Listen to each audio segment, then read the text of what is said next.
महाराष्ट्राच्या राजकारणात पुन्हा एकदा खळबळ उडली आहे। शिवसेना शिंदे गटाचे आमदार महेंद्र दळवी आणि ठाकरे गटाचे नेते अंबादास दानवे यांच्यात आरोप प्रत्यारोपांचा सूर चढलाय। सोशल मीडियावरती व्हायरल झालेल्या कथित पैशांच्या व्हिडिओनं राजकीय वातावरण तापवलंय। दानवे यांनी शेअर केलेल्या व्हिडिओमध्ये महेंद्र दळवी मोठ्या प्रमाणात नोटांच्या ढिगाऱ्यासोबत दिसतात असा दावा केला जातोय आणि त्यामुळे राज्यभरात राजकीय चर्चांना उधाण आलंय। तर शिंदे गटातील नेते आणि शिवसैनिक अलिबागमध्ये निषेध मोर्चावरती उतरलेत।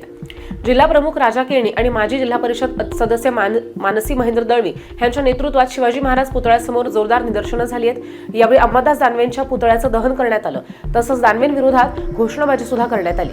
शिवसैनिक कमालीचे आक्रमक असल्याचं यावेळी दिसून आलंय। महेंद्र दळवी यांनी ह्या व्हिडिओला पूर्णपणे फेक आणि मॉर्फ केलेला असा दावा केलाय। जर मी अंशदाही असेल तर आमदारकीचा राजीनामा देईन असं दानवेंनी खुलं आव्हान दिलंय। दळवींनी सुनील तटकरेंवरती आरोपही थेट केलेत। यासोबतच दळवी पत्नी मानसी दळवी आणि ह्या प्रकरणाबद्दल पोलीस ठाण्यामध्ये तक्रार दाखल करणार अशी घोषणा केली।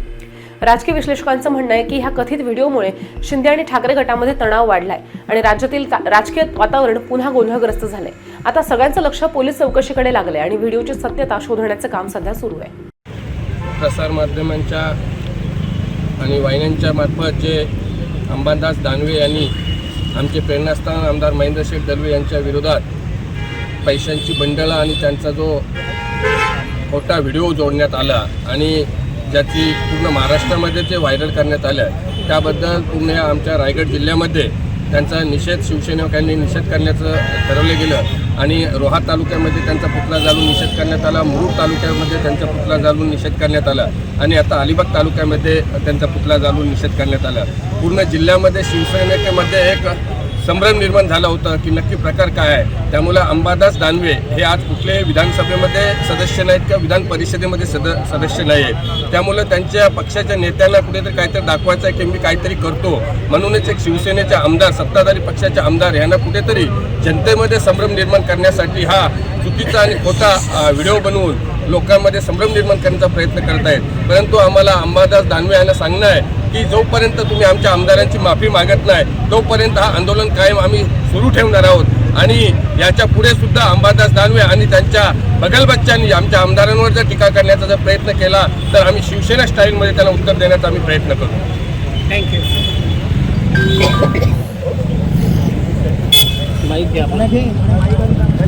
सकाळी जो प्रसारमाध्यमातून प्रकार झाला की आमदार साहेबांच्या प्रतिमेला बदनाम करण्याचा बावळटपणा अंबादास दानवेंनी जो केला तो अतिशय चुकीचा आहे आणि त्याच्या संदर्भात त्यांनी जी व्हिडिओ व्हायरल केली की पैशांची बंडलं काढतात आणि टेबलवर ठेवतात आणि त्याच्यासमोर जे चित्र दाखवलं ते आमदार साहेबांचं दाखवलं आणि त्याच्यामुळे त्याच्या निषेधार्थ, कारण हा सगळा खोटा प्रकार आहे आणि त्यासाठी ही जी व्हिडिओ ज्यांनी पाहिली त्यांनी मी या ठिकाणी मीडियाच्या माध्यमातून हेच सांगेन की त्या व्हिडिओमध्ये जी व्यक्ती दाखवली ती पूर्ण चेहरा न दाखवता फक्त पोटापासूनचा पाठ दाखवलेला आहे आणि दानवेंना माझं या ठिकाणी आव्हान असेल की त्यांनी पूर्ण चेहरा हे करून दाखवावी व्हिडिओ आमदार साहेबांची, कारण त्याच्यामध्ये काहीच तथ्य नाही। टोटल ही व्हिडिओ खोटी आहे, कारण आमदार साहेबांच्या हाताचं जे घड्याळ दाखवलं आहे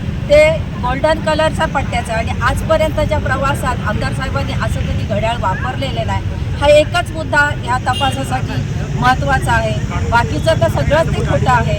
त्या ठिकाणी मी त्यांचा तीव्र शब्दात निषेध व्यक्त करते आणि त्या माणसाला मी सांगते की सद्बुद्धी देव परमेश्वरांनी, कारण सत्तेतले आमदार असल्यामुळे प्रत्येक ठिकाणी त्यांना कसं बदनाम करायचं, त्यांच्या प्रवासात कसा अडथळा निर्माण करायचा हेच त्यांचं आतापर्यंत कृत्य आहे। ज्यावेळेस सत्तेत होते हे लोक त्यावेळेस काही करता नाही आलं, आता हे असे बिनबुडाचे आरोप करून एखाद्याला कसा बदनाम करायचा एवढंच त्यांचं ध्येय आहे, बाकी काही शिल्लक राहिलेलं नाही।